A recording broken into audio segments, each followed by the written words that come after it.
I know. I don't store anything in StreamYard. Bunch of idiots think I need to buy storage. Oh, are we live? Hi, everyone. Welcome to the Iron Gold discussion, where in this delayed chat that was supposed to happen last week, but I had kids delay things. You We're should going to have talk just about said it I now. had kids. Yeah, just last week. Spontaneous, just out of nowhere. They just spring up on me one day. They do that. That is how kids come into the world. They just pop up one day. I hear storks bring them. I think so, actually. It was weird. It You're was a different kind of better bird than this me. time. It was a raven. I don't know if that's like a bad omen or something. They dropped off some emo kids. Exactly. All right. So Iron Gold. So we get, first of all, I guess initial thoughts for you two reading it the first time around and then coming back to it, just compared to like the trilogy and ending with Morning Star. How do you feel jumping into a multi POV, non just Darrow focused story? Thank God. Bunch of haters. I think a telemonus has just entered the chat. So I think my first time reading it, I misremembered how I felt about this book my first time reading it. And then I went back and looked at my ratings, like, oh, I liked it just as much this time around. Maybe I liked it a tiny bit more this time around, just like 4.5 stars. Like, I had a lot of fun. My least favorite perspective chapters are the Darrow chapters, so I'm glad there are a lot of other things, because his chapters are weirdly paced for me personally, and also depressing. So so it occurred to me this time, I hadn't really thought about it this way before, because I just kind of chalked up the fact that I tended to enjoy all the other POVs better than Darrow's in the new books to me, just the novelty of it, you know, where you're like, oh, it's someone new. And it is a little bit that. I think it is. But it's also, I think that Darrow in his original construction had to be a character that was enough of a character to be a character, but also enough of like a blank slate Earther to like tell you the whole of the story and to just be the vehicle through which you experience the story and not just the parts that affect him. And so I feel like he's like handicapped by like he's like that remains part of him. So then now we have all these other characters that aren't handicapped by that. They could just like be their own characters. So Darrow just comes off the most bland out of everybody because he was always a little bit bland because he had to be originally to carry the whole story. And now he doesn't have to carry the whole story anymore, but he's just like, you've already built Darrow. So like he just is more bland. Yeah. And like, also, we are like expanding on things that make sense for Darrow's character, but he's also now like late 30s or mid 30s and like very curmudgeon-y, stuck in his old ways. Like he's like very, I don't know. He's his like, old warmongering days. You know what I mean? Like he won't change, and it was actually really interesting, some of the scenes between him and Severo in this book compared to his scenes with him and Severo in Morning Star. Like reading those so close to each other, I'm like, oh, the foil. I'm just like, yeah, because I mean, all Darrow knows is war. Like that's what he was literally made for, and that's what he got. And I don't think his brain is like letting him understand what the hell comes after that. And that's why I actually thought he was interesting in this book, because one, he's very hard to root for at times because he does a lot of terrible shit that you're just like. Well, I think he's more interesting now than he used to be, but he's still the least interesting.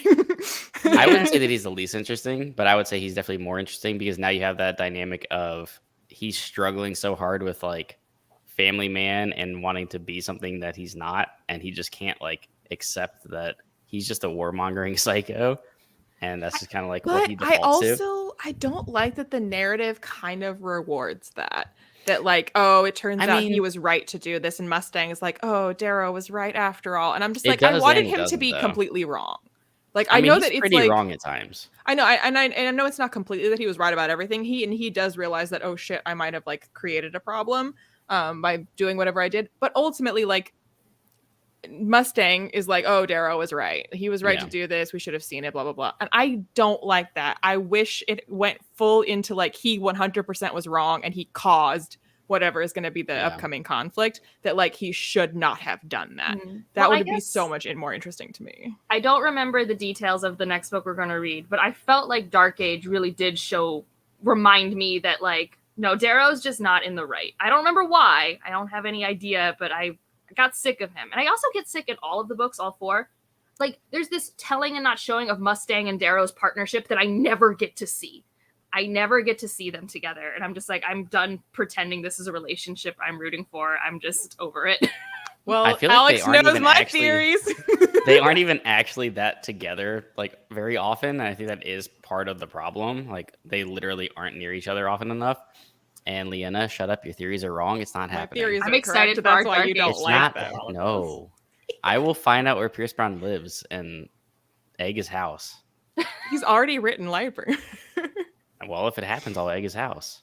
Interesting. That's where I'll start. So wait, what was your least favorite perspective then if it wasn't Darrow? Me? Ephraim. Oh, I like Ephraim's. Ephraim I is don't the like best him, one. but I like his perspective. So when I first, and it was mostly reassured the second time around. I think I came around to liking him quicker this time around just because I know where it goes. But the first time around, one, I didn't care about Lyria because she just kind of seemed like a brat most of the time. But I really loved the perspective of getting just a red that has nothing to do with the story, being kind of thrust into this and just watching all this terrible shit happen around her and get all these broken promises from the Sovereign and Darrow and everybody that was supposed to be their saviors, just kind of abandon them. But Ephraim I didn't like because he was just an asshole. And like, I didn't care about his story. I didn't care about Trigg's husband or fiance, like just being a dick and stealing and just He's being just like a the main miserable character of the drunk. boys, like I that didn't one care. I guy. was just like, I don't like this person. And everything he does, I'm like, you're such a dick. See, I've always said that he's Ephraim nasty. could like keep company with first law characters because he's like Yeah, for sure. that type, which is what I feel like is why I obviously like it. I don't know if y'all know this, but I like the first law. But And hold on, it's 6 minutes and 49 seconds. There it is. But it's also that like, so while Darrow is like the most bland to me because of like some like almost inescapable reasons, but like remains true that he is the most bland to me. Yeah. I feel like Ephraim is like the opposite end of that spectrum. So like the other characters are sort of like somewhere along the line in between. But like if they are like the polar opposites, Ephraim is like the least like blank slate to be a main character person. He's just completely about his own shit, doesn't care about anything or anyone else, and is like a like realistic kind of like just person who's been embittered by what's gone on in his life. Is like, screw all y'all, makes some terrible decisions, regrets those decisions, but is like, screw it, I need like my next hit for like the drugs I'm using to cope. Like he's just like completely just doing his thing, and it to me feels it made the world of Red Rising feel more real to me than it ever had before. Sure. Because everyone else is like grandstanding and the purpose of war and the society and blah blah blah blah blah, and it's like, that's interesting, but Ephraim is like a human being who's just kind of like trying to live his life and is like, fuck all y'all.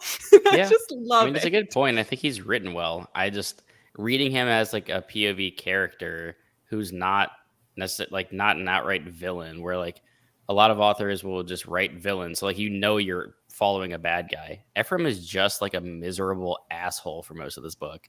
So I was like, I don't care about your problems, bro. Like, Trig died. I get it. Everyone else has fucking issues too. All right. Like, drown yourself in your sorrows, but stop being a main POV because I'm bothered by you. I mean, sure. I also liked, I completely agree with Liana. It really broadened the world for me. And normally I don't like the heisty side plot of a book. Like if the book's not a heist and you have like a heisty, we got to get to do with the job thing, I normally don't like that. But this was in the background enough for my tastes. But I really loved, like, he had some side characters around him I really loved. Like Holga is like my favorite thing. She's too sweet for Ephraim. Is it Olga? I don't remember how to say her name. With a V. Volga. Regardless, wow. I love her. She's too sweet for Ephraim. Yeah.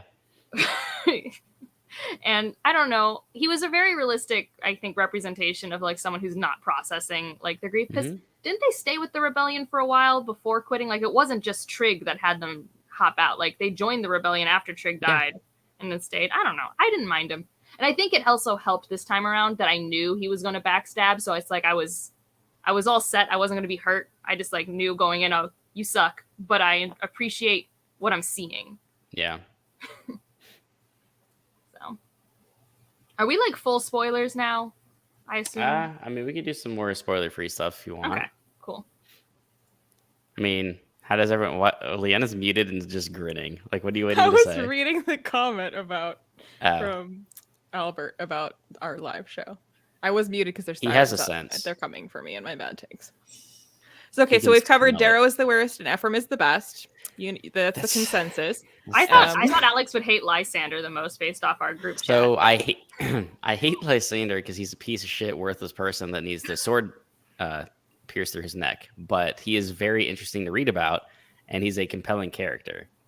And he actually, as terrible as his perspective is, he has a grand like end game, and he wants gold back on top. Ephraim is just a miserable little punk that just wants to cry about Trig being dead and just say, fuck the world, I'm going to get money. Like, exactly. Ephraim bothered the hell out of me when I first read this. Obviously, this time around, I was like, all right, like, he's cool when he keeps that like same attitude, but on behalf of other people that I do like, when it kind of like turned me around on his character. But like 80% of this book, I was just like, dude, I don't want to read about you. You're boring me. Get away. Because to me, so in addition to like feeling more real to me because he's more selfish, it also was just like more real. So I was saying like the world of Red Rising is more real to me for that, but also the rebellion itself of Red Rising feels more real to me because the people engaged in rebellion aren't all going to be Darrow with the cause, and the people who are like with Darrow are like, our lives are about this. There's going to be a lot of people involved in a rebellion like this that kind of get roped into it for various reasons, feel disillusioned by it, or kind of like, yeah, like I joined it, but like also screw y'all, and like I don't know if that was worth it, and you know, like that would also be a part of the rebellion. And like those wouldn't be the people that Darrow would be interacting with. So you never get to see that until now. And so then he's kind of like a casualty of the rebellion in a different way from Lyria, because Lyria had no participation in it because she was too young. So she's a casualty of rebellion because like the society didn't fix everything for everyone. And it's actually kind of still shitty for someone like her. And then Ephraim was participating in the rebellion and is like, yeah, well, life's kind of shitty, despite this grand rebellion that I'm not sure about. So it just makes the whole thing like feel more rounded out. Yeah. I really like Lyria's also like a Gamma Red, and like getting to see how like, I mean, it's not the Gamma's fault that the system was set up to have a Gamma class and everyone else. And now there's like this, you know, the Gammas are being basically eliminated by the extreme people in the Red class, and it's just this whole thing. And I just really like, she has no horse in this race. She just wants to exist with her family. She's kind of like that thing that Darrow's mom was talking about in Morningstar. It's like, what's going to happen when people are forced out of the mines and can't have their jobs anymore because it's being automated and things like that.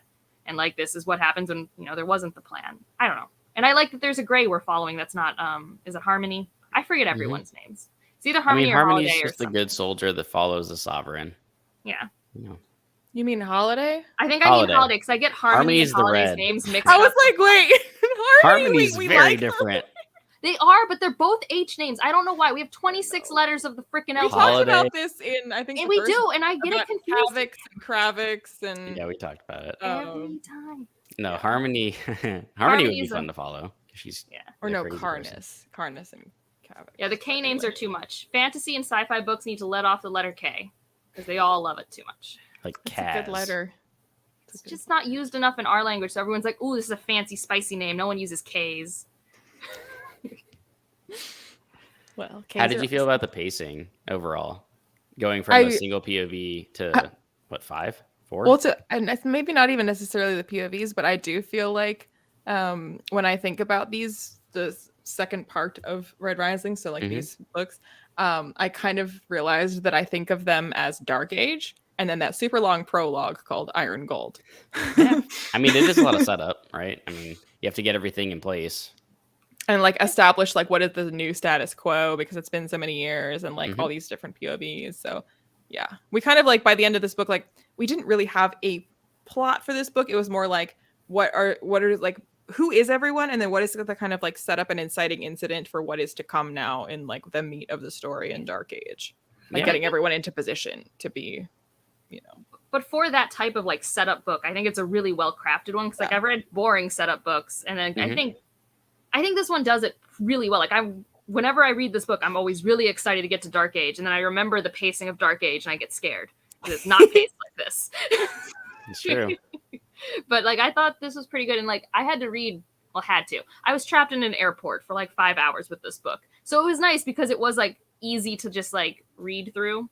was like a good clip. Like I wasn't like, I don't want to read this anymore. This is such a dense, dry section. Can we move on? Well, I remember the first time just being like so fascinated to see other parts of the world, how the world has changed. There's just like, again, things that Darrow wouldn't have had eyes on, and not even like, oh, the rebellion or oh, being realistic. I just mean like literally like places and like industries that he's not a part of. And then like I told Pierce Brown this when he was like, who's your favorite character, which is what he always asks everybody all the time. And I'm like, I don't have a favorite character, but I was like, I can't tell you my favorite thing is having someone else, like seeing Darrow through someone else's eyes, because the whole story has always been from Darrow's perspective. So it's our first chance to actually see how people think about him, observing what he's doing, either knowing him intimately or from a distance and knowing his legend. But like, that's something we've never seen before. So the first time I read it, I was like, wow, like, yeah, this is how the world would be. And I'm so glad he's like keeping it real and keeping it dark, and it's not idealized. And these new perspectives bring a whole new perspective onto the world. And then like the way they think of Darrow, the way they think of the Rising, the way they think of Virginia, like I was like, that's what I love about this. Yeah. That's a good point.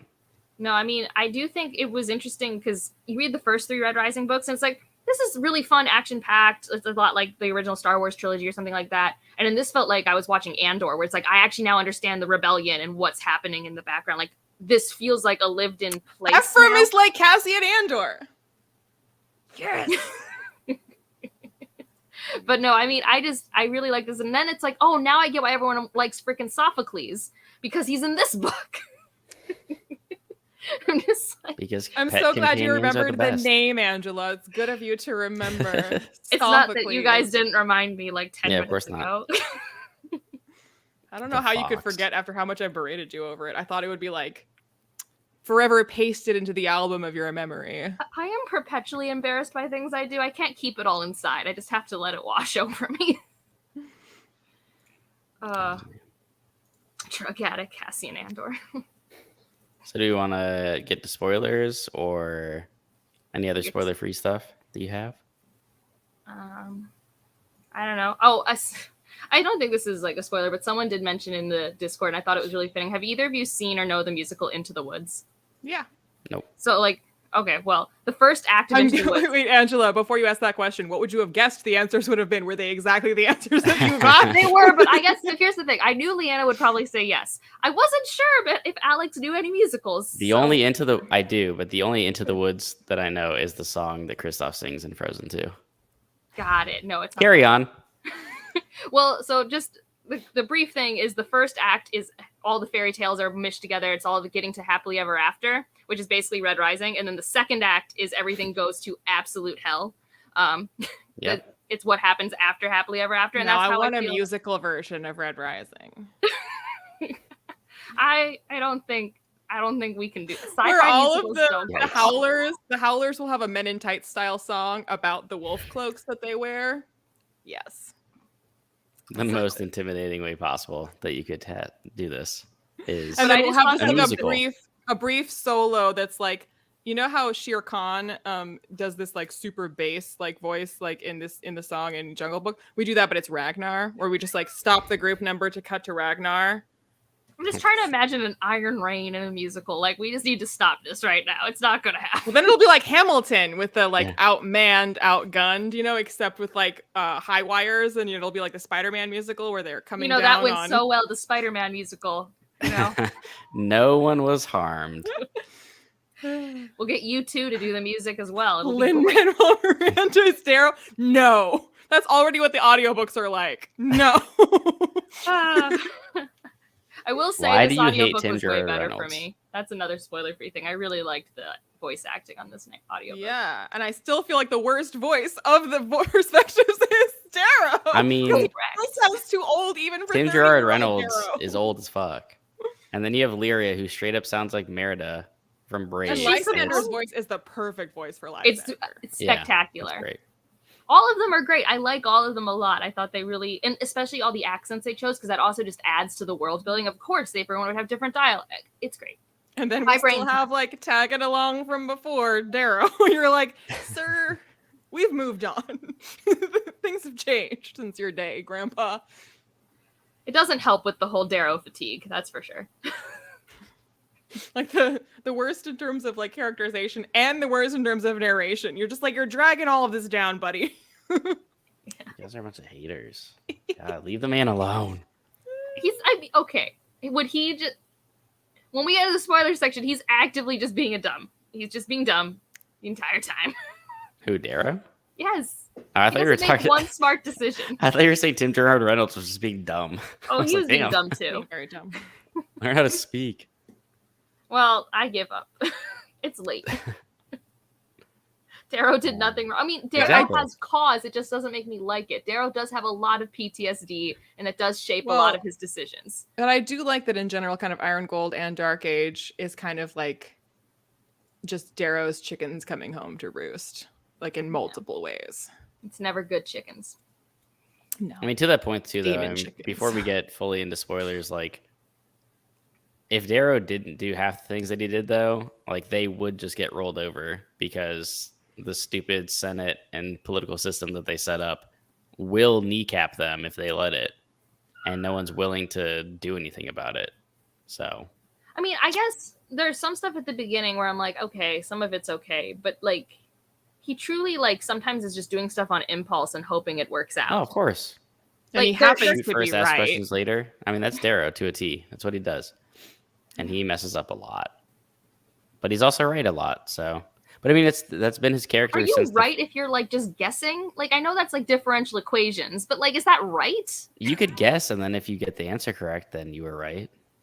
You know? I mean, his character through the first trilogy, though, was like, he thought that he could do a lot of things and ends up messing up anyway. Like, he's still right in many ways, but then he usually takes it like a step or two too far, and then has to fix his own issue. What Darrow does being right is only right because the narrative is structured in a way to reward him.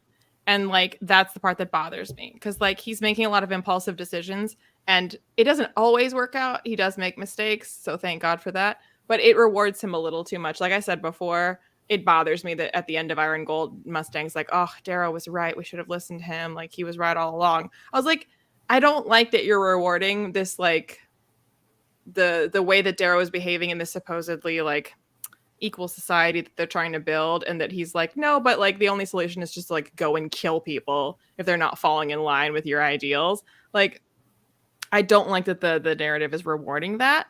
And I don't necessarily think that it needs to be making a case for, no, we must have pacifism now, because that's also not realistic, especially given where they came from and how like new this society is now. Mm-hmm. But like, I think it should be less clear that that what Darrow's doing is right, or that there even is a good option, if that makes sense. Like, it still feels a little bit too kind about making the narrative seem to be like, well, Darrow was right.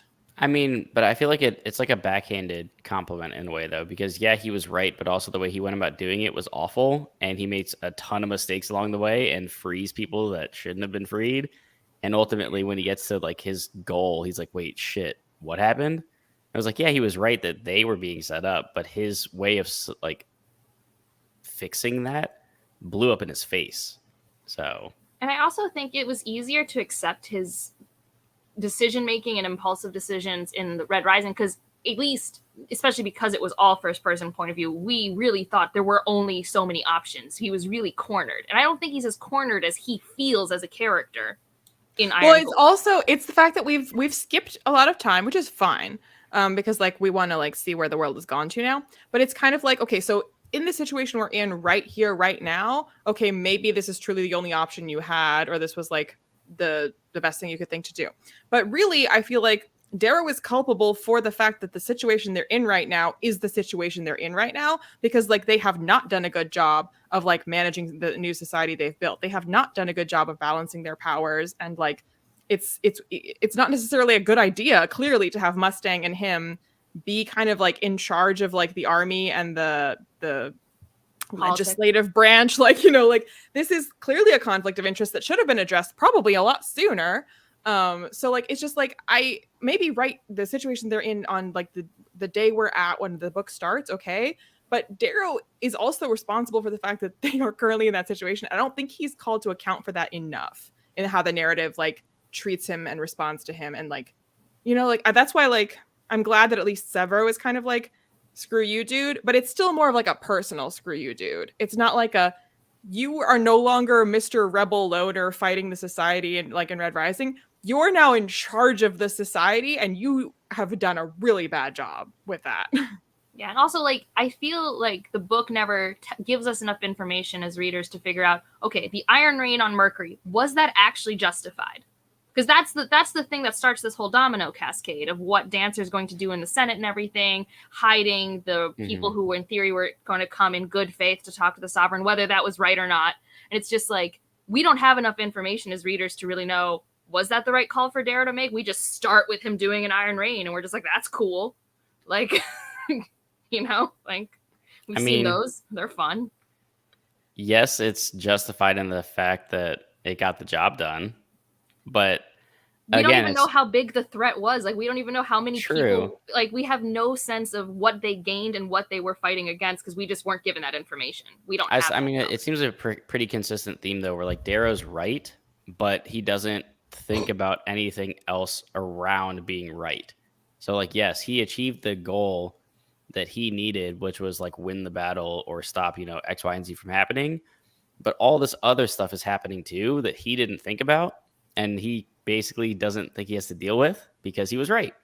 But then there's so many other ramifications that happen, like blowing up the docks in the first trilogy. Like, he had a point. That was a good call. It's going to blow up in his face, but he was right at the time.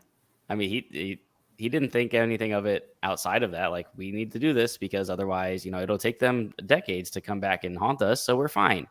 And I think that one, though, makes sense because as readers, we were given enough information to understand why that decision had to be made. Sure. So in that moment, I understood, okay, this is bad. Like, I don't morally think this is 100% good, but from a tactical standpoint, you need a short-term solution. So you give yourself breathing room for a decade or so. Yeah. This is what you do. Okay, war's happening, fine. But I think with Iron Gold, I'm not given a lot of that. So there's a lot of, I just need to hope I still like Darrow enough to just like go along with him. Yeah. I think I'm always hard on characters who are really like mediocre father figures. And he's not a bad dad, but he's like a pretty mediocre dad. He's a real shit dad. Let's be honest. I mean, I'm a dad. This dude does not care about his son. Like he's I don't like this like narrative of like I and I alone can do these things where it's not even it's one thing to say might was necessary. It's one thing to say we need to use an armed response for this, but this sense of like Darrow, I myself and I alone must like make these decisions and lead these charges and be at the head of this army. And it's like when the point of building and structuring a new society and a new order is that certainly the individuals that you place in various positions matter. That's why you have elections, because it does matter who holds those positions. But in essence, you're supposed to be building a system that like the system works and that it's not just based on this one like lone ranger individual that's got the like, that's the hero with the special powers and the special intelligence to put this stuff together. And it's like, Darrow, like you're supposed to be slowly taking your hand off the throttle of like, you were doing these things by yourself when in Red Rising, which like made sense because you were like, it's like the difference between being like a special agent for the FBI and being in charge of the FBI. Like if you're in charge of the FBI, you're not James Bonding. Like that's someone else's job now. And Darrow is like, no, I gotta go James Bond. And it's like, but no, like you're supposed to be thinking about the big picture now. It's no longer you on your mission anymore. But I mean, that's inherently part of his character and like the main flaw of his character is he does still think that like, if I don't do it, no one else will. And that's a major problem that haunts him throughout the series. So I feel like that's why it's interesting to me to read about because like we as readers are like, dude, listen to the people around you. At least trust the Howlers to do this shit. Like talk to Severo. He clearly wants to not just be at war all the time. Like ask somebody else to take over that wants to. But he's so unwilling to do that it like frustrates us because we want him to be better. But that's also why it's interesting and that what moves a lot of the plot forward because without his dumbassery at times, like some of this stuff wouldn't happen. So the problem I have isn't that Darrow would be this way, because it makes sense to me that Darrow would be this way. Sure. What bothers me is how often the narrative rewards him being that way, because it makes it seem like, oh, he was right to be this way. And I know that he does have like... There's so much shit that happens because of his correct decisions that directly impact him negatively or those around him. Yeah, like I think in Red Rising, I felt like fist pump warm and fuzzy when Darrow was right and his weird decisions worked. But in this, even when he's right, it feels deflated because I'm like, yeah, but your kid's captured. You know, like it's just like I think that's also part of just because they expanded the world. So like it was a very narrow scope and POV in the first trilogy. So like his triumphs are basically yours because he is your POV. And then you expand that to be like, okay, he's a chapter, and then you have 4 other characters and all this other stuff that's happening that you weren't seeing before that now you are, and you're directly impacted as the reader because you're seeing it from other people's POVs.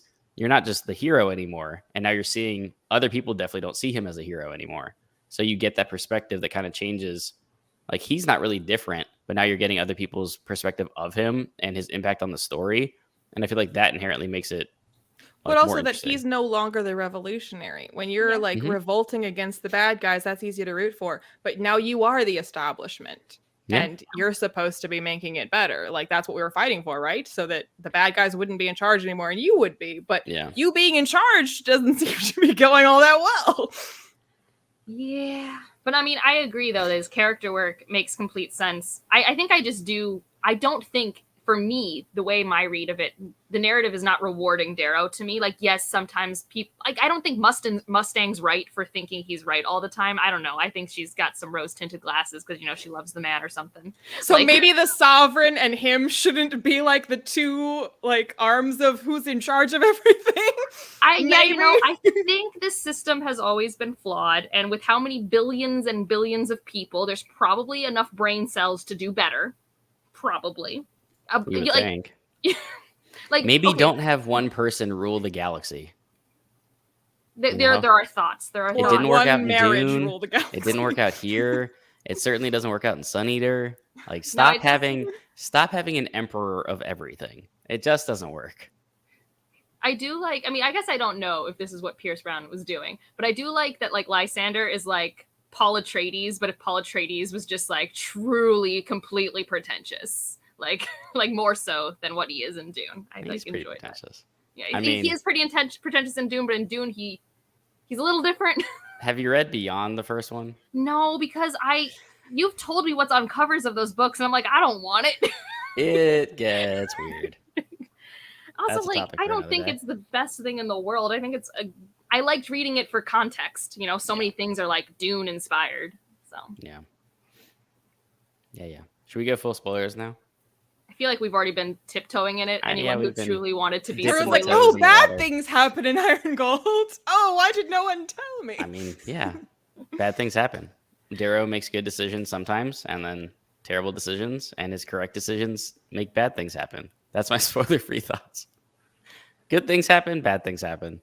It's like it's either my favorite or second favorite Red Rising book. I don't know which one it is. I can't decide. So where should we start? You just want to go like character by character? I mean, there's a lot of we basically just did Darrow. Plots. So let's do the other. Yeah, I was about to say, can we just finish up on Darrow and then move on to other people? Okay, fine. Darrow, after realizing that Dancer and the Senate are about to put him in jail because they're high on their own power, decides that he's going to run. And of course, him being a good dad was like, let me go say goodbye to my son and my wife first. And then the cops show up. Like that, which again, that was sweet. And you get to see that like even people in the proper like military still have his back instead, because he like calls them out and they're just like, yeah, I guess we're still your boys. Like we're gonna fight for you right now. And that's his first glaring mistake, which one, we realize, yes, he's right. Like we know that they're not there under, legitimate terms. They're there to screw them over. They want, them out of power. They're going to pull one over on the society. Darrow knows that, so he's like, all right, I got to go. They try to stop him, and he basically, I was going to say he basically kills everybody. He doesn't kill anybody except for Wolfgar because he gets too heated in battle. Technically, that was assisted by Severo, unfortunately. Yes, it was. Yeah. Yeah, that was tough. And, I mean, he was purposely not killing anybody else, though. He was just cutting arms off and other limbs and stopping them. Wolfgar, on the other hand, completely deleted the 2 people in his ranks that like helped Darrow. Like completely cut them down. So he kind of had it coming. This whole conflict is just like, it's one of those things that's just always so frustrating. It's like everyone's technically on the same side, but this is the level of violence we're going to right now. Like, truly. Does that really surprise you, though, with the golds? It doesn't surprise me, but it's still frustrating. Like, I think golds literally make them kill each other, like kill themselves to go into a game. We're supposed to be in a new day, a new era, a new paradigm. They didn't shift it very far yet. They didn't shift the paradigm, no. No, I mean even... like... Go ahead. Okay. I forget because it is muddy to me. What did Darrow accomplish that was so good by the end of this book by leaving? I mean, he understood that he was kind of wrong because he flies all the way to freaking what did Venus. He accomplish that helped the society by the end of this book specifically? Well, he's not currently incarcerated, so he is out there able to do things if need be. Because I feel like we keep saying, like, he's right, sure, but has he done anything? He's left people out of prison. For the society, no. He went to Venus, and then he found out that one dude's dying and his daughter is actually attacking, but they're too far away to let them know in time. Yeah. But they wouldn't have known anything if he didn't go. So I'm just saying, if he was incarcerated, he would be at the place where the person's attacking. So they would. And they could let him out, and he could help. I'm just saying, I think actually he's wrong from the get-go. Nah. He hasn't accomplished anything reasonable in this book. Well, that's because he had bad information. He didn't know the homie was poisoned the whole time. So we're saying he was wrong. How dare you? Kind of. I'm just saying, like, I if read anything, this book. It's picking apart Liena's point that he was right because he was actually wrong. I don't know. Like, I mean, he was right in assuming they were going to incarcerate him. He was wrong in thinking that's the end of the world. Yeah. Yeah. Well, I mean, he had a good. His logic was sound in the sense of like, okay, if I go kill the Ash Lord, like I can just cut the head off of this right now and end it all. He had no way of knowing that he was up and had been poisoned years in advance. Now, getting Apollonius out, probably not the best choice. And that's kind of like siding with, the Jackal, thinking that you can control a monster, which is not usually how that goes. And it's going to bite him in the ass. But, I mean, that whole sequence was sweet, though. Like seeing how well treated these criminals are. Book, fine. But does it actually, it's like, it truly doesn't do anything for the grander story. Well, it's also the idea of like, oh, if I kill this one person who's like the leader, then I'll have defeated our enemy. And it's like, realistically, no. Just like killing you, Darrow, wouldn't mean the end of your entire society. So like, even if you were to be successful in your mission and that had gone exactly according to plan, you don't think that they have people that can take over and continue whatever they're trying to do without this one person? Like, also, if we still know if Fury's alive, you have to believe that she's still going to be involved. Like, I don't know. I just feel like maybe he doesn't have perfect information, but like, truly, how did he not see that this is coming? How did they not know that this daughter could have the ambition to do this? She's a freaking gold harpy. I don't know. I'm just saying, none of what Darrow does makes sense to me at all. What would you have had again, do? like, it makes sense to me that Darrow would choose to do these things if he hasn't grown and learned, but I don't like it. I honestly, if this whole saga was just about new characters in the Red Rising world, I think it would be stronger. Gasp. Like, I don't think I needed it to be the Darrow saga. Like, it could just be Darrow set up this thing, and now he's, one of those characters in the background running the government, and now we're watching new characters. Since I've already brought up First Law, may as well talk about First Law. I really like that in the new trilogy that takes place 30 years later, we have the old characters, the ones that are still alive and would have a reason to be there. They're around, but like the characters who are the POVs, the people you are following, they interact with them sometimes, but it's not about them. Like, they've taken a back seat and it's about the new characters. So like, if Darrow was like an important character who's around because he did like kind of set up the new society and would be probably a fairly important person to be dealing with, so he'd be there, but he's not a POV and he's not like the main person driving the action, I think it would be a lot stronger. Yeah. See, I don't agree because I love following Darrow and getting the howlers. Fine. And all, that's where all the if Darrow wasn't in these books, there would be no violence. There would be no cool wars. There was so much violence in Ephraim's chapters. I don't know what you're talking about. Whatever. Lysander's chapters, there were freaking duels. Okay. duels compared to taking Apollonius to Venus and storming a freaking planet. And obviously, if Pierce Brown wrote these books without Darrow, it's not like you would literally just delete the Darrow chapters, and so you'd just be left with whatever was a not Darrow chapter. You would have another character or like other characters who are driving the plot forward. You wouldn't just be like literally what we have right now minus Darrow, because like that wouldn't be a good book. Yeah, but I mean, like, kind of to Albert's point though, like it was a sound enough plan. I don't think so. Had the Ashlarn been healthy though, like Golds all care about power. Like every time there's a power vacuum, they're gonna fight for power. This shit happens in all of these books.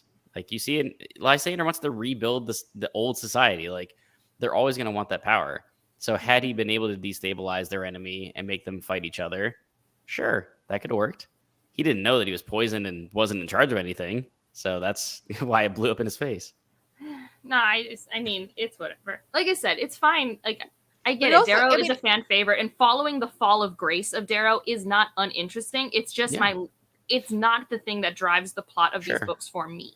That's fair. But it's also, it feels a little bit like fending off like a bunch of knives coming at you while you're currently dying of poison. Because if you don't fix the society that you've built that's crumbling, you can keep like stabbing at the people who are attacking you from without. But you also need to like fix home. But that's and why I don't mean like literally Mustang. homes. You also need to fix that. That's why you have. That's why you're supposed to but you have don't Mustang. have Mustang if you are constantly undermining Mustang, which is what Mustang's big problem is. She's like, I can't be the sovereign if you keep fucking doing this shit that I don't know about, that I don't sanction, that's not part of the system that we supposedly set up. Like, she literally cannot do her job when he keeps like fucking off and doing like, I'm gonna do my own thing, honey, bye. It's like, she's like, no. If I was Mustang, I would not be married to this man anymore. Like, I don't know what divorce is like in this saga, but like I would consider it heavily. They probably should have done it for political purposes. Well, and like, I just feel so bad for Pax. I truly do. Poor kid. Yeah. Well, speaking of Pax, if we want to step, because we can always come back to Darrow, but obviously we know where Darrow ends. Like on Venus, his entire plane blew up in his face, learns that his kid was kidnapped. Several's like, fuck this, I'm out. I'm going to get my daughter. And then Darrow's like, all right, I'm going off on my own again. Darrow has this thought, says, they made the mistake of thinking I'd care. Just on them. I'm not going to go save my kid. You morons. Like, I'm going to come kill the rest of you. And his poor little niece or whatever that's following him around like a puppy. That poor child. And I'm glad that they have, I mean, I think Several's the strongest for me in this book. Because Several's great. I mean, he's always great. Yes. Everyone loves Severo. Severo's fantastic. For me, he's the best in Iron Gold. Mm-hmm. And like, I'm glad he's there because obviously Darrow and Severo are doing a lot of stuff together in the past, time period skip that we've been in. I can't remember if it's 10 years or whatever. And Severo has a fantastic relationship with his family, while Darrow is just like the shittiest dad we've ever seen. And it's like, that is obviously a choice Darrow made. He was not prioritizing things the same way Severo did. And they each had equal opportunity to prioritize these things. It's just... I mean, Severo's a family guy now. He wants to be around his kids, and he's begrudgingly following Darrow into war. I do love how pregnant Victra is. It's pretty great. I also love that Victra like kissed Darrow before he left, and then was also just like, "You better bring my husband home." We're like, "I'm gonna kill you." Victra's great. She's like maybe Victra's my favorite also character. like old school gold though, because she was like, "Why don't we just kill the Senate? Like, True. Just take power." Oh, and when like, the kids are taken and like Holiday has to rush to save Lyria before. So it makes sense that Victra always liked Darrow, because Victra and Darrow's responses to situations are same. Meanwhile, Severo and Virginia are like, guys. And Victra and Darrow are already out the door, guns blazing, and they're like, guys. I love Victra. Speaking of Pax, though, Lyria. Let's jump to Lyria, and the reason I said that is because Lyria going off on Pax when he's just like, I just want to learn about you, Lyria. She's just like, shut the fuck up. Like, just. And after that, she's like, I'm super fired now. Oh man, why did I say that? A lot of the Lyria chapters, because this book came out in 2015 or 2016. I'm trying to remember because it's important. Because I think Pierce Brown was observing our society and what was happening with a lot more of the video recordings, what was happening with shooting. What'd you say? 2018. Okay, so then for sure 2015, 2016 have happened with a lot of the more videographed like shootings that have happened, because like those scenes read like commentary of things in like Missouri and stuff like that. And I was just like, huh, interesting way of doing it. You know, it was done well. Like I didn't have like red flag moments. And then it also felt like Lyria being like, I'm not something to learn from. I'm just a person and you're just a privileged shit and I just don't care. It was so good though. I loved it. Truly. Because then he's like pouting in the next scene. She looks over him and he's just like, and like runs away. Like, oh, poor little Pax. But Pax doesn't tell on her because Pax is a gem. I love Pax. And Dark Age came out a like, year you better later. fly this thing or else I'm learning today. Oh my god, I love that kid. He was like, call it citizen. What did he? Oh shit! What did he say? I don't remember. It was just great. I posted it in Instagram because I was like, this dude is just a badass. He's like what, 10, right? Like he's so young. Yeah, but let's talk about Lyria. Kid is like, you know, a menace about to stab everything.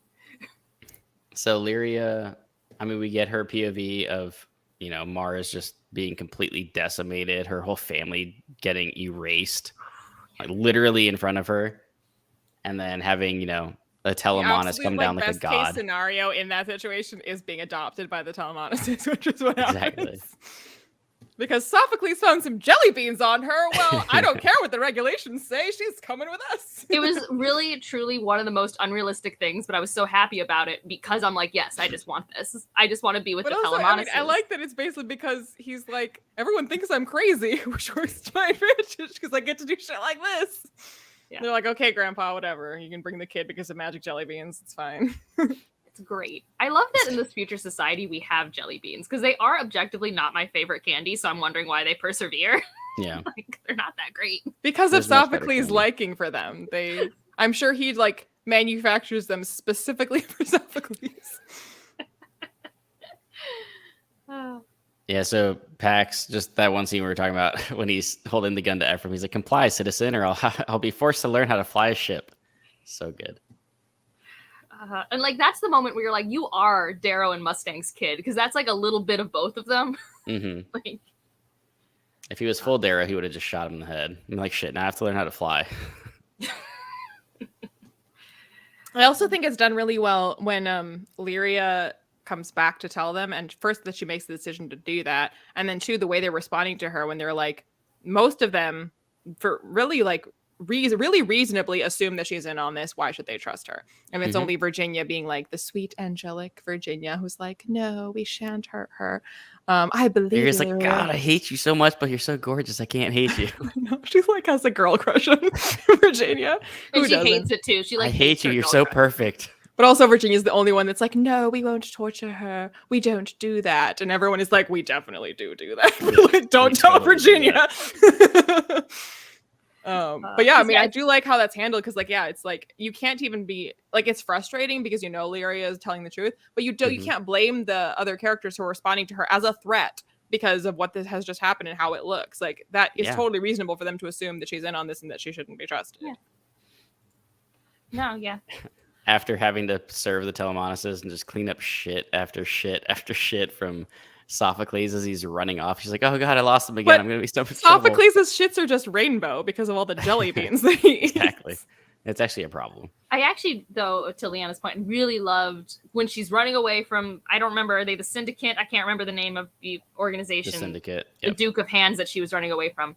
And she's like thinking, what do I do? What do I do? And then she's thinking back to that moment with her family, which was like a really hard-hitting moment considering how briefly we had met her. At least I felt emotionally impacted by it.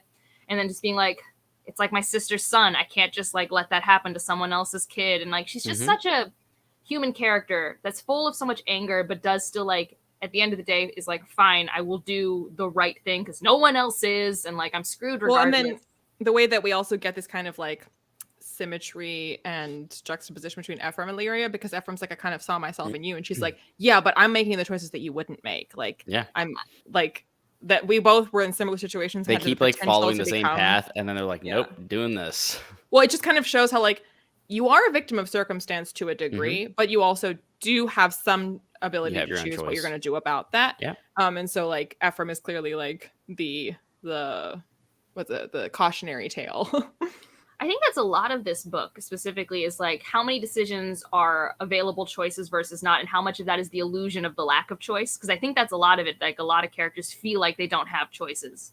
And then you do have people like, you know, Mustang being like, no, we have the choice to not do torture. I really don't care if torture would be more effective right now. Like we have that choice. We're making it. Yeah. But I mean, Lyria, you're muted, Liene. Oh yeah, I realized. It's the question of like, what did we rebel for in the first place if we're not going to have a society that's any different? If we're going to do all the things that were so bad about our predecessors, literally what the fuck was the point of our rebellion? Yeah. Well, I think that's part of because they were way in over their heads when they took over, and now they're like it's almost human nature to default to some of that. And they'd be like, wait, no shit, that's what they were doing. We can't do that. They're like, oh, but this is so where easy also to do it, though. This is why the whole like Mustang and Darrow still being in charge and all the choices Darrow makes being so frustrating to me, because like like George Washington, the fact that he stepped down because everyone being like, well, obviously as soon as you like have your revolution and establish your new power, you're just going to be like the new king. And George Washington is like, no, we're not doing that. We're not about that. So yeah, I'll be in charge for a bit. And then as we agreed, which was the whole fucking point of this thing, I am no longer in charge. Someone else will take over because that's the thing we're doing now. And everyone was like, what? He's like, yeah, that's right. Yeah. Uh-huh. Oh, yeah. So yeah, I don't know. When I remember not liking Lyria at all the first time around too, which I liked her a lot better this time around for whatever the reason was. But like the first time around, I remember just not caring about her plight all that much, and she just kind of seemed to be like pulled along and kind of dumb and like getting put into bad positions with like the whole thing that happens with Ephraim. And just I was just like, you're just killing, like you're helping to basically kill characters that I do care about, and you and Ephraim just bother me. But this time around, like I felt bad for her, like put into the circumstances that she was in, and then kind of like basically put into just like servitude for the society, and them kind of just thinking that it was like almost like a reward for her to just be in their presence, and her just going off on like how golds are just these pompous assholes was kind of fun. Yeah, I mean, I do think, because I was the same way, I feel like on my first read, I did not like Lyria chapters as much, because I think I was probably thrown by it or something, and she's a strong personality. I think she's kind of abrasive naturally. And it's not even that I remembered much of her arc on my reread. I think I'm in a state of mind where when I'm reading these, like, what's after the rebellion or where are we going in society, I do like these, like, boots on the ground characters more today than I did in, like, 2019 when I read this book. And, like, she does, I mean, I think she did naturally grow on me in the first read, too, because, like, she does do this great thing for Pax, and I don't know. Yeah. I think she's funny as well. And I think the voice actor also endeared her to me because I think I liked her accent and voice. It was pleasant. Yeah, for sure. A lot more Irish people in this series than I thought on my first read. I think all of the Reds are, I mean, they even bring it up in the books, right? Yeah, they are. So, yep. We have not talked about, like, Cassius and Lysander, like, Space pirates! Go ahead. Where do you want to start?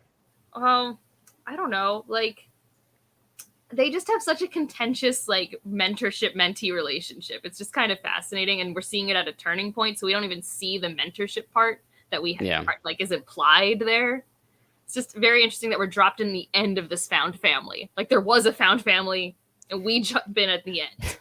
It was a found family because he decapitated his previous family and was like, "You're that mine now." Blue, though, that Blue was part of it. There was a nice trio. Yeah, but like they murdered the sovereign, and then Severo was like, "We got to kill this kid," and I was like, "Yeah, you do, kill him." And they're like, "No, Cassius will take him and he'll train him to be a good lad." I'm like, okay, idiots. Cassius tried. He did. He really did. He really did.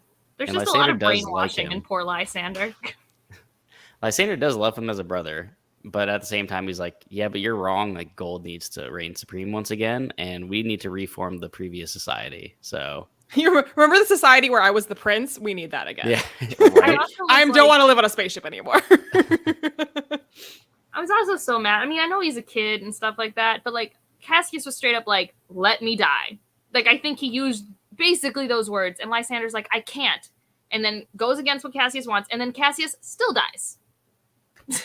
So it's just like, I hate these things. The whole point of that, though, was like, he knew that if he just lets Cassius go and like get his way, that he's just gonna let Mustang and Darrow continue destroying the society that he loved because he was a prince, and he thinks that they're fucking everything up. So it was like he had to just. What is also like kind of brutal is because it's kind of sweet and adorable in the original trilogy how Lysander's made a hero of Darrow, and he's like, "Wow, Darrow!" And then like now we actually get a Lysander POV, and he's like, "Fuck Darrow." You're like, "Oh." I guess that can happen when you kill his family in front of him. Yeah. And I mean, I also do think like these golds are closer to the idyllic gold. Not saying that that's iron correct. Golds. You know what I mean? And like, I think that's probably, it's seductive, right? I mean, besides the fact that he's actually being seduced by this like lady gold person. Yes, he is. This lady gold person. So this is how I feel about Lysander. I mean, yeah. Dirty little space racist. Yeah. He's really well written, though. He is. He's a very compelling character to read about.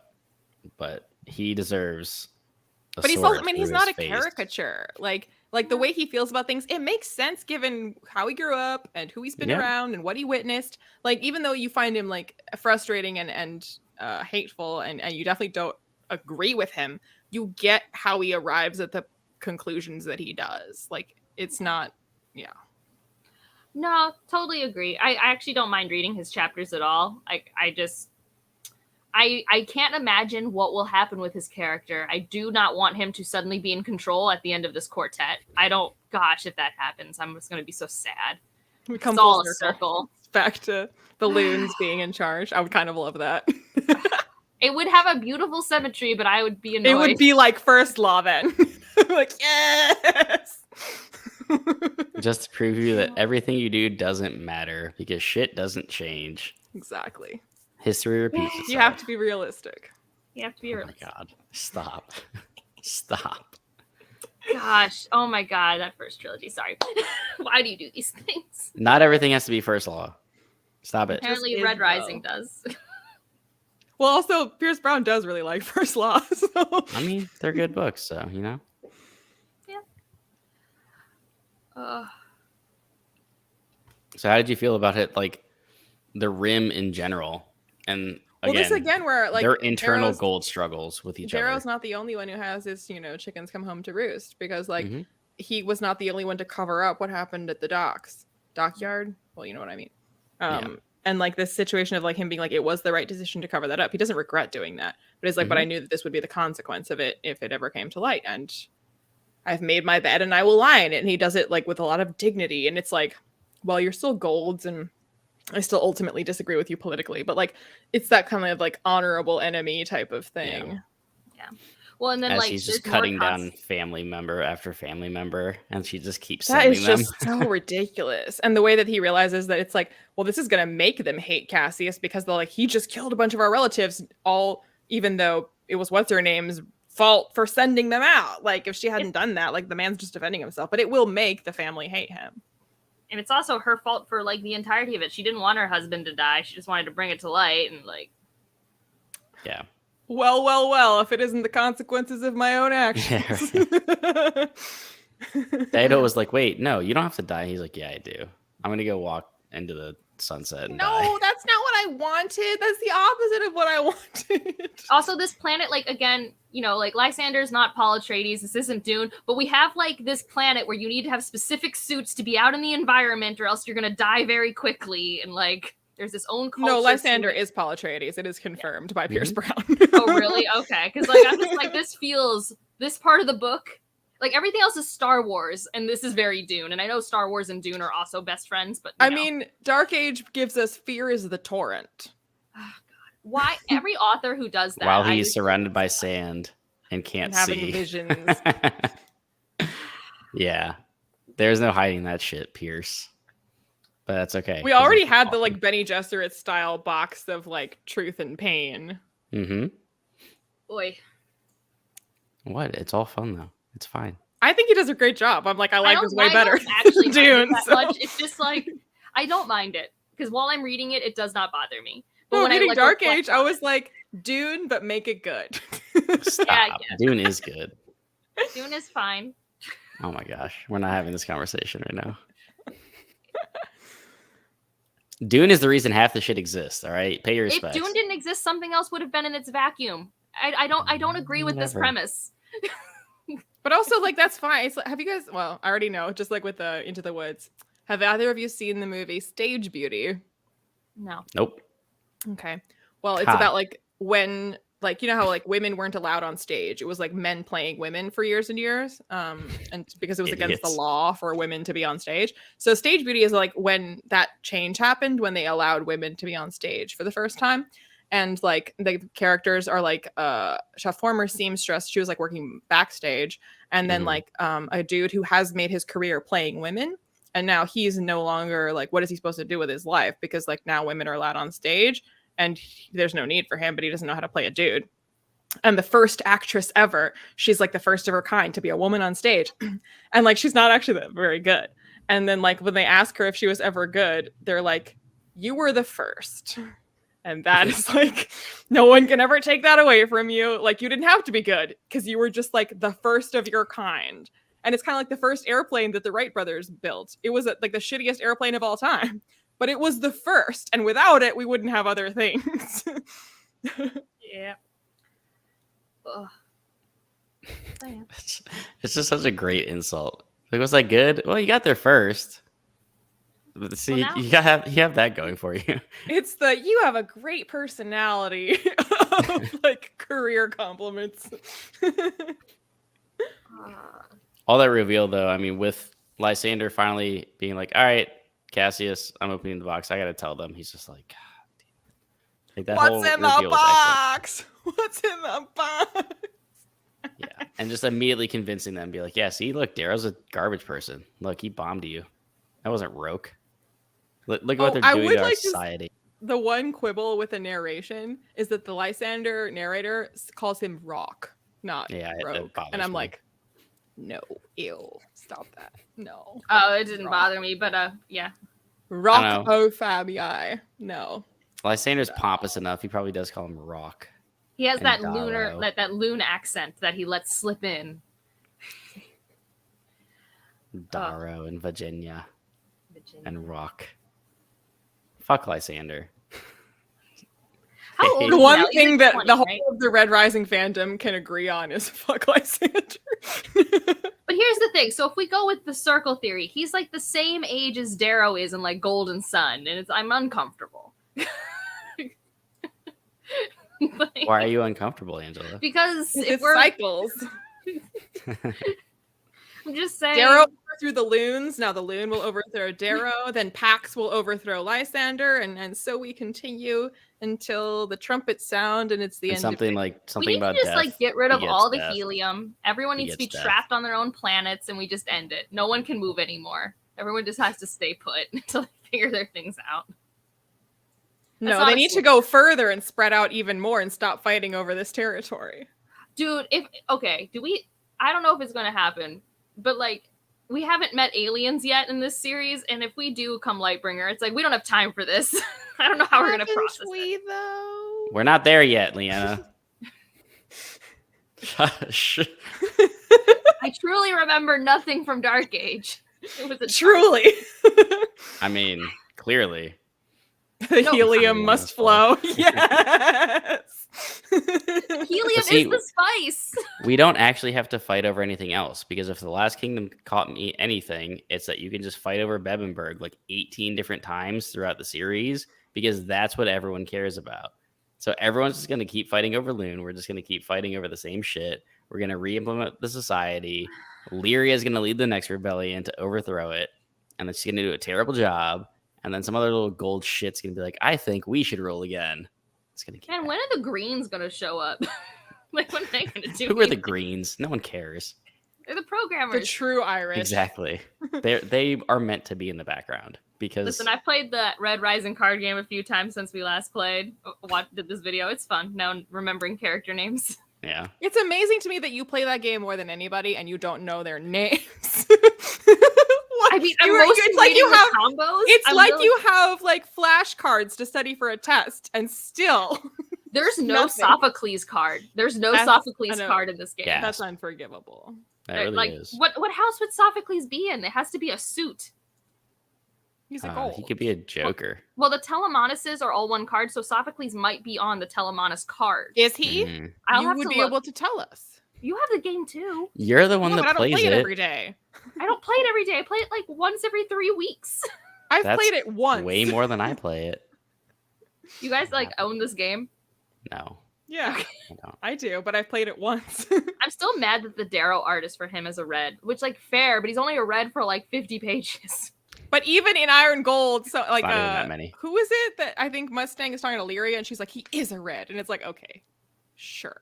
Well, Lyria is talking to Pax. Talking to Lyria, and he's like, I am a red. She's like, you're not a fucking red, you little like, shit.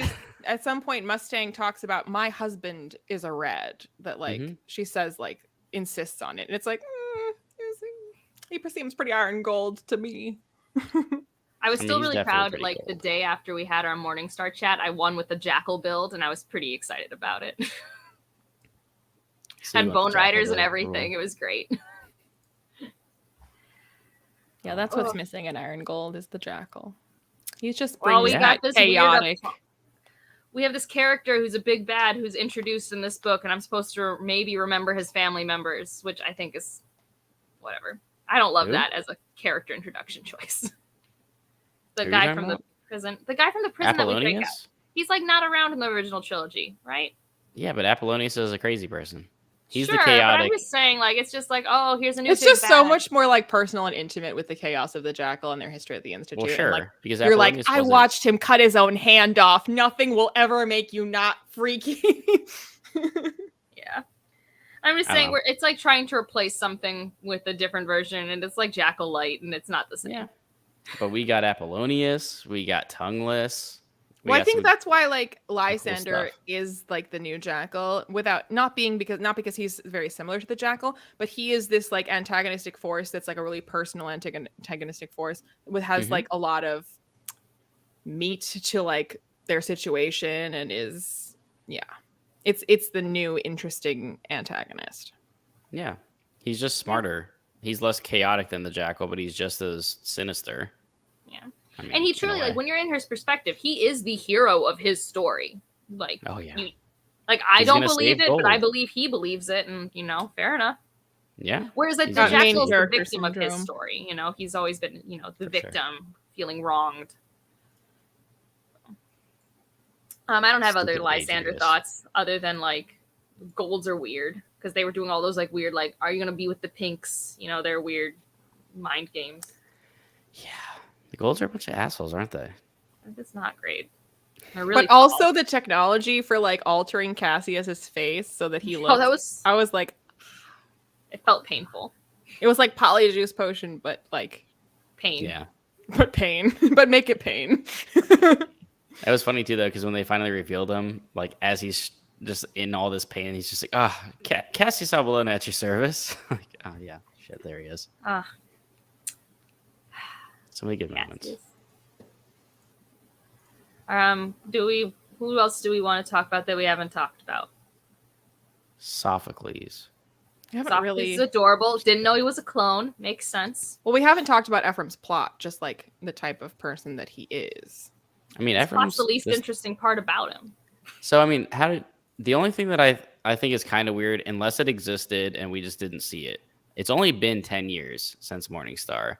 Like, when did the Syndicate get created and like all these dukes get established? Because that shit seemed like a crime family going back like centuries, and that there's like all these different something dukes. That like I think these were just like probably like small gang. Well, isn't part of it? I mean, I don't know if we learn in Dark Age. I don't remember who the queen is. I don't think we get the queen revealed in this book. But like, I'm pretty sure these types of power vacuums can be filled pretty quickly, based off all of my comic book knowledge. Based off all the comic books I've ever read, consumed the TV shows of. Lyene has become Gotham, and all of these crazy villains have like made their mark. It's not far off. I mean, you have the Jackal, Lysander, Apollonius, the Queen, who I will not say who it is since Angela forgot, and I don't want to spoil well, that. and I mean, this is only an Iron Gold chat. Actually, No, oh I my know. god, I didn't really think about. I mean, I often think of like the Jackal as the Joker, but that's as far as that goes in my mind. But I'm just thinking about how like my issue, with like Darrow and whatever in this like, in where we are and what he should be doing. It reminds me so much of the new Batman movie, which I love so much, and the whole thing is Bruce Wayne being like, I'm vengeance, and like I'm gonna go kill people because that's what I want to do. And by the end of the movie, spoilers, he's like, I'm a billionaire and I Spoiling could probably Batman, do Liana. things Batman, other than we all know what happens in It's Batman. based No. off one of the best Batman not- arcs in existence, but I just mean like the realization that he's like, I what I'm doing right now is not effective. Like I have the means and the power and the responsibility to do more than just punch people in alleyways. That like this isn't like I'm just creating more problems every time I kill somebody. I just create a new villain. Like I create more people that want vengeance. also Batman came out in 1939 and Dune came out in 1965. I need people to calm down. It's a joke, Angela. I'm just saying. It's like I get really annoyed when everyone's like Superman's Jesus. I'm like, Superman was created by people who are Jewish and do not believe in Jesus as the Messiah. That is actively not what we're doing here. I don't know. I'm pretty sure the S stands for Jesus. And Superman is a Cleveland treasure, and I will not have him besmirched. It's American Jesus. Wow. Oh, my God. But no, yeah, I also really like the new Batman movie. It's so good. I like millennial Batman. Colin Farrell is unrecognizable. How's the So penguin? good. Yeah. But I mean, to the point about Ephraim, I mean, his whole plot of he's stealing stuff, didn't really care, and then they're like, all right, we've got one more item for you to steal. And I was like, what is it? And then the scene just like cuts, and then they come back to discussing it. Still don't know who it is, and then it's like, oh yeah, we have to capture Pax. Like that's crazy. And hand him over the Duke of Hands. And then all of a sudden he has a change of heart because Volga's like, what are you doing with the kids, bro? And he's just like, Volga, shut up. Volga, shut up. And then all of a sudden now Ephraim's like, oh, you're trying to mess with kids. Now I'm going to turn against you because I don't care. Like Volga saved all of her money and was willing to share it with them. And when she talked about how she does like, what is it? Her one like extravagance is like some food that she likes. And she's like, they're like, and he sarcastically is like, oh my God, you're such an extravagant spender. She's like, I know. Yep. He's like, no. The He's zoo, and sarcastic. she just wants to take care of Oh, animals the on zoo, Earth. yeah. And I'm just like, Volga. I'm not gonna lie. I also, again, don't remember what happens in Dark Age. For all I know, this has already happened. But I really don't want Volga to die by the end of this quartet. Like, I just want her to make it. She's so Oh, I mean, precious. everyone's going to die by the end of these books. The way There's way too we're many going. nuclear Everyone bombs, except honestly. Lysander. Except Lysander. And Sophocles, because Sophocles number 10 will have just come out of the vat and ready to go. Yeah. Also, I don't really think Ephraim had like a huge change of heart. I think he just couldn't kill Lyria. I mean, That he was tried to kill Lyria and it didn't work. And he was like, oh, I can't do it twice. Like, Yeah. I Oh, had yeah. to like really nut up to do it the first time. Also, You he's like, can't but pull the here's, trigger the second time. Yeah. here's the thing. He knows that gun. Like, I know I think he was an unreliable narrator to himself in that moment because he knows his gun. He knows his job. He's been a Grey his whole life. He knew that gun wasn't going to fire. Yeah. There's no way. I did love the moment, though, when he finally just goes off on the Duke of Hands. And But I just- also like that where he's being tortured is a test In to this. see if he's going to break. And the fact that he didn't means that, oh, like you passed the test, you can wear first now. And his buddy, who was like giving intel on Ephraim, was like, oh, she didn't pass the test because she was working with us against you. That means she's not loyal. So this person who betrayed you, yeah, we're going to punish her for you. And then like, what does he say? Let her go. And they like let her go. Mm-hmm. Bad choice of words. Exactly. I still Yeah, wouldn't that- feel guilt over it. You tried your best. This was good, Yeah, though. This is Uncle when Ephraim I with actually the started kids. liking Ephraim as a character. Is his dynamic with the kids because his like not give a I fuck mean, grumpy attitude. protagonist having to be uncle or father figure to Exactly. kids is I mean, pretty yeah. They great. have this, It's very Geralt Curmudgeon. in Siri or Last of Us. Like, yeah. It's very Mandalorian, and yeah, it's a classic trope for a reason. We all love it. That's why it's so good though, because Electra and it's Electra, right? Yeah, Electra and Pax, because there are two or Hatchet totally different Face, as she characters. is affectionately known. Hatch Face. They're so good. That trio is great. No, yeah, that's pretty great. Matt, I don't like this. I just want one character gotta. to make it. She's not even a main character. She's so precious. I'm going to be emotionally manipulated, and I don't like it. Oh, wait, also, before I forget, I can't... So just like every time... So, like, Pierce Brown seems so much more mature as an author, right? Writing Iron Gold than the original trilogy, because he is older, and this is more mature. But we had Bye Felicia in the original trilogy, and we had Chuck Norris jokes in this one that they're telling about Ragnar. I was like, are we really doing Chuck Norris jokes? I mean, to be fair, it was Severo that said it, so like it kind of makes sense that he would joke about it, but yeah, Severo's matured a lot. Yeah. What did he say that he doesn't attack, he waits, or what was the Chuck Norris reference?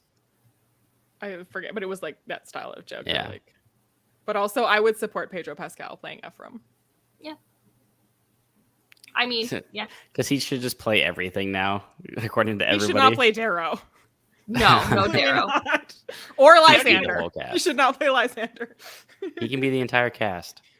Gosh, I don't know. I can't. Pedro Pascal as Virginia. Yes. As Sophocles.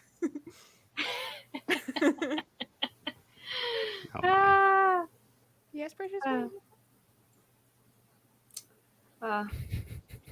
So stupid. As Sophocles. Pedro Pascal in the role of a lifetime. A fox. He is a fox. Evie was sharing a clip today of like someone doing a Beauty and the Beast reel, and it's like, you can see anything you want in this mirror, and she goes, I want to see my father, and it's like Pedro Pascal going, yes, I am your sexy TV daddy or something. And it's like, he's a good actor though. He's very good. I don't have Ephraim thoughts. I mean, maybe he hasn't matured, but he has kids now, so he at least cares about them. He has taken responsibilities that he did not have before. So even if his humor has not matured, he has shown to me he has grown. Well, he has more to lose now. He's not going to be as like wild and willing to just like throw himself on the line. He has a wife and children. Yeah.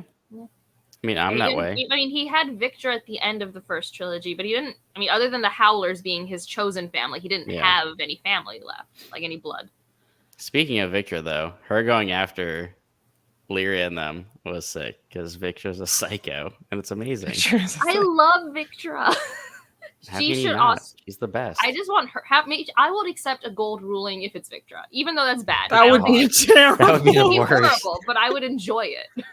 Not if you were living in the society she was ruling, you wouldn't. I wouldn't enjoy really living in the society at any color. I don't know what color would make my personality currently happy. I mean, I feel like it would be pretty sweet to be like a gold of like kind of like the type of family that Darrow supposedly came from, where they're kind of like not of note, but like they're gold. So like they're okay, but they're like not involved in power and politics, and they can just chill, be in gold. I'm like, yes, that life. Yeah, I want to be a peerless scar. Just be the on, top like, of society, but not have to be ownership of anything or like involved in a war. Yeah, involved, yeah. Just nice, wealthy person. Watch it all happen. Exactly. Not big enough for anyone to care enough about to hurt or contact for any reason. Yeah. How'd you feel about how it ended then? I can't remember how it ended. I read this at midnight. On Darrow. It ended on Darrow, right? Mm-hmm. I mean, I know Darrow's in deep shit. I know his fate. Pax and them have been captured, right? Question mark. Well, I mean, they were freed and then kind of captured again, yes. Yeah. Or on their way to being captured because their ship gets like taken over. They can't fly it. Lysander's has this weird alliance with the Iron Golds. With the rim, yep. Yep. And Ephraim's with the kids. Lyria's just with the Sovereign, hanging out. Lyria's picking up Sophocles' poo-poo. Yep, she's back to that. And Darrow's just like floating towards his destiny of being melodramatic and going to war again, which is always you stole my kid. Joke's on you. I didn't care anyway, idiots. See, he was playing the long game, trying never to form a relationship with Pax. He's like, well, this way they can't use you against me. It like hard in the movie. It's gonna hard cut to them being like, perfect. We got his kid. Now he'll return to. Wait, they're like, You're talking about Darrow, right? Like, no, he's definitely gonna attack us. Darrow like, is Lucille from Arrested Development. He's like, I don't care for Job. No, like Pax is in the worst situation because Mustang won't break the law to do anything because she believes in the society, and Darrow just doesn't care. And like, Darrow's off doing his own thing. Yeah. He's not even near enough to do anything if he wanted He's to. a loose Like Pax cannon. is lucky he's with Elektra because Severo and Victor will move mountains to get them. Mostly Victra. For most, but you know, because Severo just left Darrow, right? But Victra can pack Severo in her bag and everybody, take him along. Pretty much everybody went back except for what's his niece's name? That was following him around. And then also the other gold, right? Like the gold that was Lorne's grandson. Yeah, Alexander. Right? Yeah, Alexander stayed.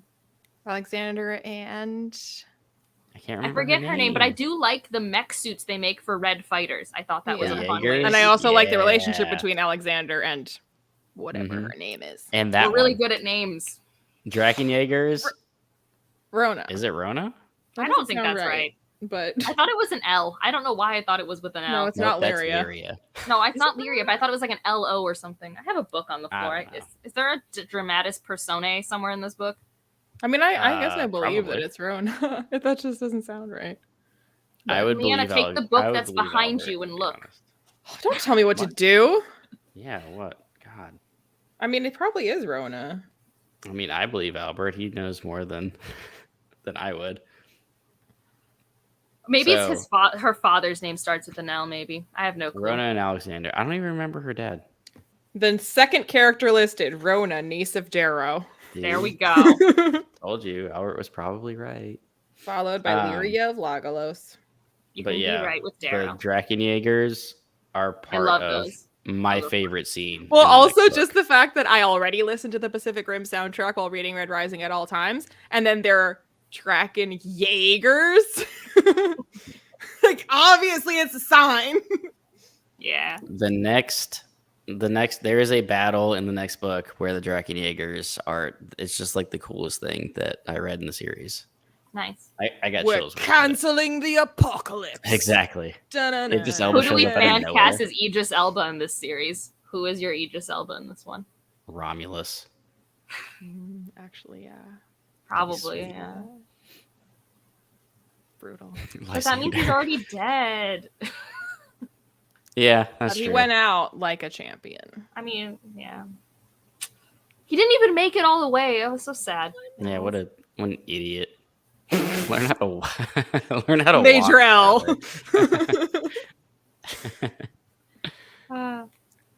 Yeah, you cast it just as the Ash Lord, and he's just off screen dying of poison for the entire movie. I mean, in Pacific Rim, his character's dying too. So yeah, but he's like still quite virile despite canceling the apocalypse. He just says the Ash Lord. Ash Lord doesn't get enough page time. That's why I said he's just off screen dying of poison. He could be Apollonius. How about that? God. I do like Idris Elba as a villain. When he plays villains, he's pretty fun. So he's a good actor. Yeah. No, he's fantastic. I know. Fantastic. I'm glad I was agreeing with you. I was agreeing. I'm not saying I'm right. I'm saying you're right. Where do you guys get this information? Not that. Yes, definitely. But this, where does this come from? Is that a thing? There's probably a wiki, and it's probably similar to like the Cosmere wiki, where some things are from the book, but some things are loosely picked from the book, but asked to Pierce Brown at different signings and compiled into this thing, or from Ask Me Anythings on Reddit, stuff like that. Gotcha. Because presumably Pierce Brown has an idea, but maybe doesn't write the descriptions in the books. Like that's how I learned I was completely wrong. I would about think he probably has an idea of what's happening in his book. Some authors have application and don't care. I don't know what that word means. What does that mean? When you can't picture stuff. Oh yeah, I forgot. So who would Charlie Hunnam play in this Pacific Rim recasting Darrow. of all of Darrow for sure? Yeah, he is Darrow. Yeah, pretty much. Yeah, no, 100%. He's Darrow. Yeah, that wasn't even hard. No, that was immediately. I mean, he could play Cassius. He really could. Mm. He looks more like Cassius. I don't really know what Darrow looks like anymore, but I don't know. oh. Cassius is, I think, prettier than that actor, right? He's a pretty boy. Charlie Hunnam is very pretty. Yeah, but I guess in Pacific Rim, they try to make him less pretty, right? They try and dirty him up a little. But he's extremely pretty. Yeah. I know, he is very pretty. He's very Which handsome. is how Cassius is. Well, Plus, like, Charlie Hunnam has that kind of, like... No, Charlie Hunnam seems like a blue blood, which is what what Cassius is. Red Okay, Rising fine. fan cast. Then he's Cassius. So who would be Darrow? I'm looking at people's fan cast. Someone put William Moseley. Does that make any sense? I have no clue. Who? I don't know who this person is. I'm trying to, like, look at this website, but, like... Timothy Chalamet will play Lysander, obviously. Oh, stop. He can't be in everything. God. But Lysander is Paul Atreides, and Timothy Chalamet is not tall enough to be a gold. He's not tall enough to be a gold. We cannot.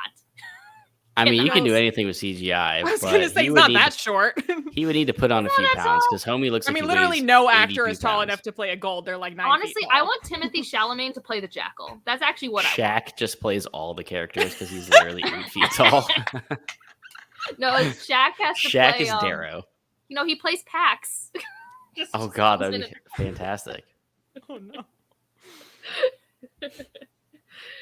Ruggedly handsome. Here's the thing, actors can be both. Like, you have Henry Cavill, who can be cleaned up Superman or dirty Geralt. Like, he can be both. Can he be dirty Geralt, or does he suck at being Geralt? I actually really like him in Geralt for, like, the Last Wish part, but the Last Wish part's the only part I like in the books and the show.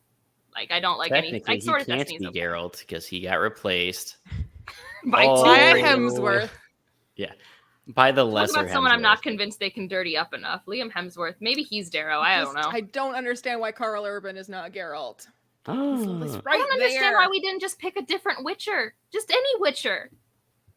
Because Geralt's the only one anybody knows. That's why. Here's That's the literally thing. why, We're though. about to run out of Geralt material in the books anyways. Like, that's the thing after You're saying it Baptism won't of matter Fire. that Liam is Geralt because he won't. Yeah, because he'll just be, like, around for, like, side scenes. Hemsworth. But yeah, I do tend to picture Darrow as a Hemsworth. So just Maybe either Luke. one. Yeah. Well, there's 3. Yeah, but Any. Chris Hemsworth is like the prettiest and the bulkiest, so I mean, I legitimately kind of picture red Darrow as Liam and gold Darrow as Chris. He just so kind when he of like, grows up. when he becomes gets goes bigger. from the lesser Hemsworth to the greater Hemsworth, he goes from being Liam as the red. Is he ever the other Hemsworth that was on Westworld that no one knows the name of? That's like Luke. not His name is attractive? Luke. Luke. His name Sorry. is poor Luke. He's not that great of an actor, and he's not that great looking. Luke's but I feel the bad ugly for one. him. He didn't Yes. get any of the good genes. He's just fine. Joel Kinnaman as Darrow. I feel like Joel Kinnaman is more of an Ephraim. Oh, speaking of Westworld, I'd love the actresses who played like Maeve and like Tessa Thompson. They'd be fun in Red Rising, I think. I don't know who they'd play, but they'd be fun. Like Maeve has some great, chaotic energy. Yeah. I feel like in Iron Gold era, Elizabeth Debicki should play Virginia, but she's like too old to play her in original Red Rising. When Cassius gets his face messed up, he's Luke Hemsworth. Yes. Yes. That's great. I love that. I love that. All right, Luke, you're gonna play Cassius. Oh, that's awesome! But just in this one scene, like, oh my god. For the giveaway question, do we want to have a casting related question? Yeah, that'll be fun. Which I mean, who did we Hemsworth say is should play prettiest? Pax? Was it Shaq? Yes. The most logical choice. I think it makes sense. Okay, so is that our giveaway question? The ideal casting choice for Pax? Yes. The Telemonases are now iconically to me only NBA superstars. like Charles Barkley's one of them now. Like I'm just Chuck. Oh god. LeBron just playing Cavix. I just love this horrible fan cast that just came out of nowhere. It's great. it's only gonna get worse as we keep going through this series. Who's your Victra? She'd have to be really hot, but also like super intimidating. So who's a really hot, intimidating actress? That's a lot of actresses. And tall. Very tall. Yeah. Tall. That's like physically imposing. I mean, I like Tessa Just Thompson kidding. when she plays Valkyrie in Love and Thunder and Ragnarok, but Shaq as Victra.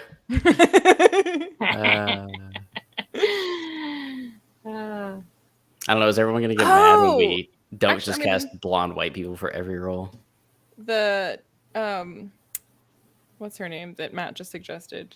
That actor. Yeah, she's good. The main actress. But I think Ready or Not. She'd be more of a Virginia. Yeah, I picture that more as Virginia. Yeah. But Margot Robbie could play Victra. Ah, that's a good one. I don't know who this. I don't even know what Ready or Not is. Ready or Not is like a. It's Kaz. It's like kind of a horror, but not really. I don't know. This person gets married, has to play this game with this family. They're trying to kill her. Gotcha. I think Kaz wants to be cast as well. Sophocles. There you go. Get you a costume. I think she's more of a howler. Yeah. We'll get you a bone. Well, not a bone. We'll get you a wolf coat. We'll have a fun time. I don't know who Severo could be. I'm struggling there. I mean, somebody that would have to be like super grungy looking. Anyone can be made grungy with makeup and costumes. Yeah, but you have to be able to pull off and like the timing of the lines better. I think that's what's more important. Who has the charisma of Severo? But like, I don't know. You have to be able to actually pull off the fact that like you could be taken. Also, his lines are insane. You have to pull off saying those lines. That's what I'm saying. That's what's important. The chemistry, the charisma of Severo. Who has that? I was like, this person cast Liam Neeson as Lorne. Yeah. I mean, that actually works, and he dies. So, like, well, no, it's Sean Bean who always dies. Liam Neeson also dies pretty regularly. Yeah, no, I think Severo's hard. All right, I'm going to this Reddit thread. God help me. Yeah, I don't know. Yeah. Tom Holland, get out of here. Should we give away the gift from the last one? Yeah, let's do it. Since I wrote down the... Yes, Leanna. Thank you, Leanna. Leanna, you've been in charge of this whole thing, so we appreciate you. True. That's true. I'm just here for the fan cast. Do you want to pick a number again? How do you want to do it? 6. 6 is fine. 6. It's not the same person as the first two. We did it. Damn it. Can I pick it again? And it's, considering all the Sophocles talk, it's pretty excellent. It's Spectre Fox. Nice. Ooh, nice. Congrats. You won cool things. But if you want to win more cool actual fox things, because the giveaway items for this chat is a mug. Is a literal fox. Taxidermy. I posted it on my community tab, but it's a mug that has the Cavix quote that says, it's a good idea for the worlds to think you're a little mad or whatever, and then has jelly beans and Sophocles on it, and then the pin that has Sophocles on it that says Sophocles investigate. So those are the items, and to win them, what do you have to tell us? Why Shaquille O'Neal would be the great Pax, or simply that he would be. Yeah, who is? You don't have to. We don't need an essay the on most logical. In this essay, I will explain what Shaquille O'Neal should be. Please don't ever write. Rule of thumb: if you are ever finding yourself writing an essay in the comment section, delete it. Move on. The number of essays I have on my Wheel of Time video, they're not even bad comments. They're completely well-meaning. I'm like, dude, I'm not reading your 1,000-word essay on the Wheel of Time. The thing is, I always do read them because I'm always like, what the F did they have to What is say wrong for with this this long? person? It goes into a second comment because they ran out of words. Like, I must know. I can't screenshot it in one go. Like, what is this? The last comment essay that I read was someone arguing why Tom and a certain someone's relationship actually made sense and was totally hinted at during the series. And I was just like, sir, no, that's not how that works. That's not how they were like, we just didn't works. see any of it because it all happened in the background. I was like, then it literally wasn't in the book. What are you saying right now? No, that's stop it. I don't care if it was in the notes. I don't care. It was not. It didn't need to be there. I just feel like if I ever saw a take that I disagreed with that much, I would just be like, LMAO, nope, and then like leave. Like I wouldn't be like, I must tell you why you were wrong. I mean, like I okay, cathartic. Write it out. Don't hit reply. Just don't hit it. What I would do is I would like take the post or the video or whatever it is that's so heinously wrong and send it to somebody who I know has good opinions and be like, did you hear what this person thought? That's crazy, right? Right. Okay, great. And then I would move on with my life. Yeah. Very similar. I just use my my internet or in-person friends to vent because, yeah. But also, I guess essays about Shaq could be fun, so I guess I won't. Actually, if you bonus points, extra entry, if you want to write an essay if you put an essay, would genuinely be the best PAX. And if you don't think Shaq should be PAX, you still have to recognize that that's the pick we have, but who would be your alternative? No, then you're just wrong. You lose. Dumb. I don't think we spoiled anything. Lyria's in the chat. I see Foxwalker. Yeah. Ooh. Get it? Because she walks Sophocles. I was very proud of that. I'm not getting the reaction I feel that I deserve. But I'm fairly confident that it's so poorly done in the books, Foxwalker, that we could not spoil to you what happens. We could not. Mm-hmm. Oh. It's whatever. You didn't even say the part that would spoil it. Like, no. I don't think it could happen. And the slog sucks, so I'm sorry that you're reading it. Winter's Heart was fine. We accomplished things in Winter's Heart. Rand asked for help. Mm-hmm. That was big. Rand the blame. No, you're definitely right. Between Crossroads of Twilight, Winter's Heart, and what was the other one? Path of Daggers. There's probably a couple good paragraphs. Oh, Path of Daggers is actually kind of crap. Yeah, that one's bad. Between those 3 books, there's a couple. Samara Weaving. That's the actress from Ready or Not. I've been trying to think of that like 10 minutes ago. Where are you? Look, 10:31. Oh, I didn't see it. Come on. I didn't see it. I thought of it myself. You've been sitting here thinking about this whole I've time. been going Sarah, Samantha. It's Crossroads of Twilight after Winter's Heart, right? I'm not making that up. What? Is it Crossroads of Twilight after Winter's Heart? Yes. Oh, yeah, no. Crossroads of Twilight is actively the worst. Everyone agrees, even fans of Wheel of Time. There's a is that good like a sentence Wheel of Time or two at the very end. And vampire crossover? No. That would be interesting. That would have been interesting. No. Wheel of Time to make it sparkly vampires. Sure. No. Anything. Literally anything. That book is dog shit. That book is bad and extra long. Like, at least the other slog books were, like, short for Wheel of Time books. No, Crossroads of Twilight is, like, 800 pages of boring. Dark Age is long, it has a little extra transphobia in there, just to spice it up. Just a little spice. I hate that book. Ugh. You're really selling it. No, don't read it. Skip the slog. I think you could read a synopsis and just move on to Knife of Dreams, which is an actually good book. Agreed. Yeah. And now that this is a Wheel of Time chat, let's stop talking. Yeah, let's talk about First Law. I've only read the first. There's no slogs in there. 6 minutes into the stream, we did that. You just couldn't hold it in. It's always relevant. It's not my fault. I talked to Pierce Brown at a signing about First Law. Of course. He thinks you should start with the heroes. You sign my Red Rising books, which is first insane. Of all, what?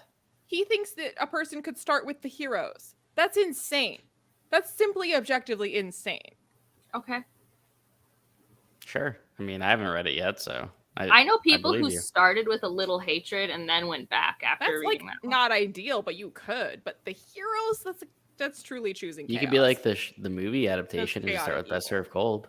That's what I said. I said to start with Best Served Cold, and Pierce Brown was like, ew, no, start with the heroes. And I was like, what? Excuse me? Oh, fine. I like when you get into fights with your favorite authors. It's enjoyable. Well, he just started arguing with like my section of because I had friends with me that also read First Law. And then it started because someone asked him if he likes Brandon Sanderson, and he said no, he likes First Law. And then he just started talking to my section of the audience about First Law, and everyone else is like, what's happening right now? Interesting. But yeah, Dark Age, that's going to be happening on Leanna's channel in the future. I'm going to bet sometime in July. I don't think we're going to get our act together for the end of June, but I mean, I'll finish. I say we do it tomorrow. That's aggressive. Well, it's not like we have to rush it either, because we don't get the new Lightbringer book till the end of July. Is it like the 23rd? Yeah. When is it? So, I mean, we'll figure it out, as we always do chaotically. Maybe the weekend after July 4th or something. Yeah. Sweet. Yeah. All right. Until Dark Age, then. Bye. And broadcast.